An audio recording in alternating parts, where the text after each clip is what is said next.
Welcome friends. இன்றைக்கி நம்ம Chitra Pournami special சக்கரை பொங்கல் எப்படி பண்ணலான்னு பார்க்கலாம் வாங்க.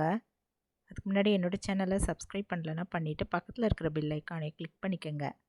இதுக்கு என்னென்ன தேவைன்னு பார்த்துக்கலாம். முதல்ல எப்படி பண்ணலான்னு பார்க்கலாம். ஒரு 1/4 டம்ளர் அளவு நான் பைத்தம்பருப்பு எடுத்துகிட்டு ஒரு பேனில் போட்டு நல்லா அடுப்பில் வச்சுட்டு வாசம் வர வரைக்கும் வறுத்து எடுத்து வச்சுட்டேங்க.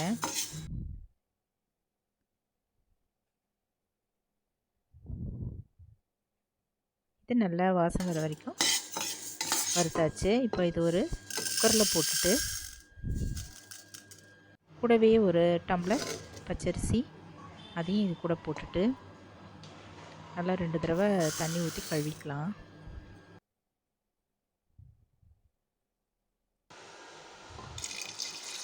நல்லா அலசிட்டு இப்போ ஒரு டம்ளர் பால் ஊற்றிட்டாங்க.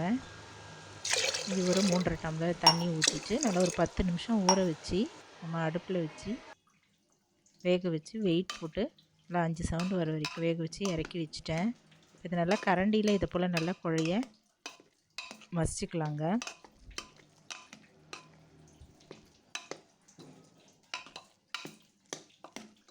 இப்போ இந்த சக்கரை பொங்கலுக்கு ஒரு கப் வெல்லம், பொடித்த வெல்லம் எடுத்துட்டேங்க.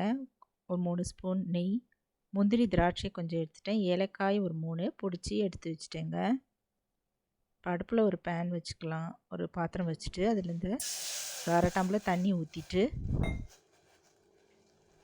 பொடிச்சு வச்சுருக்கிற வெல்லம் போட்டுட்டு நல்லா கரைச்சிடலாம்.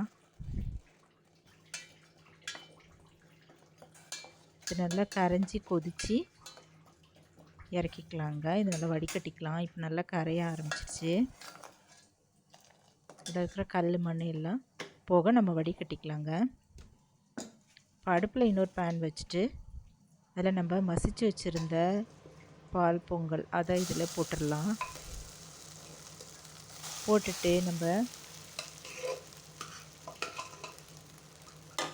கொதிக்க வச்சு இறக்கி வச்சுருக்கிற வெல்லம் வடிகட்டி இதில் டைரெக்டாக அப்படியே ஊற்றிடலாங்க. இப்போ கல் மண்ணெல்லாம் மேலே அப்படியே தங்கிடுச்சு. இது நல்லா கரண்டியில் நல்லா குழைய மசிக்கலாங்க.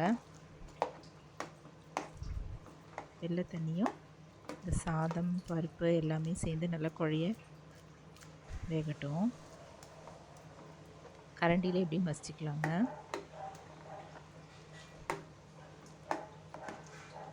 இது கூட ஒரு பிஞ்ச் ஆஃப் சால்ட் போட்டுடலாம். ஸ்வீட் என்ஹான்ஸ் பண்ணி கொடுக்கறதுக்கு சால்ட் ஆட் பண்ணிட்டேங்க.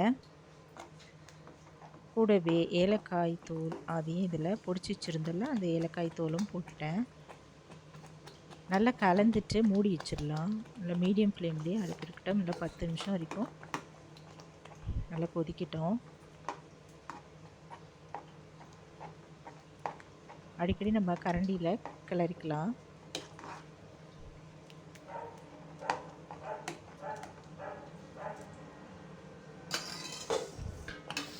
இப்போ இது நல்லா வெந்துட்ட பிறகு நம்ம சக்கரை பொங்கலை இன்னொரு ஸ்டவ்வுக்கு மாற்றி வச்சிடலாங்க. இப்போது முந்திரி திராட்சைலாம் இதில் வறுத்து போட்டுக்கலாம்.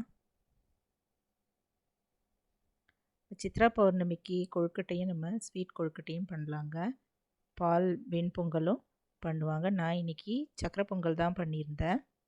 ரொம்ப நல்லா வந்திருந்தது. இப்போ இதை இன்னொரு ஸ்டவ்வில் மாற்றி வச்சுட்டு நம்ம கரண்டியில் கொஞ்சமாக நெய் ஊற்றிட்டு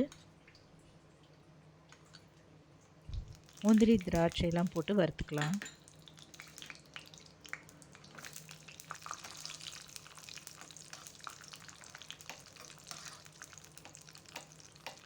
இப்போ இது ரெண்டுமே வறுபட்டதும் இந்த கொதிச்சிட்ருக்கிற சக்கரை பொங்கல் மேலே அப்படியே ஊற்றிடலாங்க.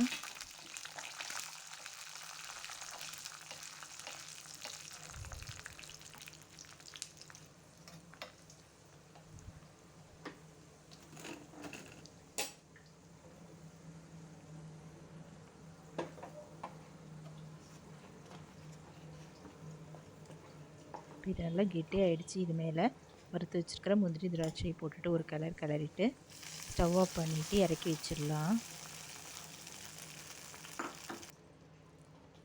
இப்போ தேவைப்பட்டால் நம்ம மேலே இன்னும் கொஞ்சமும் நம்ம இதில் நெய் ஊற்றிக்கலாங்க. அருமையான சக்கரை பொங்கல் தயாராகிடுச்சு. நீங்களும் இந்த டேஸ்டியான சக்கரை பொங்கல் ட்ரை பண்ணி பாருங்கள். இந்த வீடியோ பிடிச்சதுன்னா குக்கிங் வித் சித்ரா அன்பு சேனலை சப்ஸ்கிரைப் பண்ணிக்கோங்க. தேங்க்ஸ் ஃபார் வாட்சிங். நம்ம அடுத்த வீடியோவில் பார்க்கலாம். நன்றி, வணக்கம்.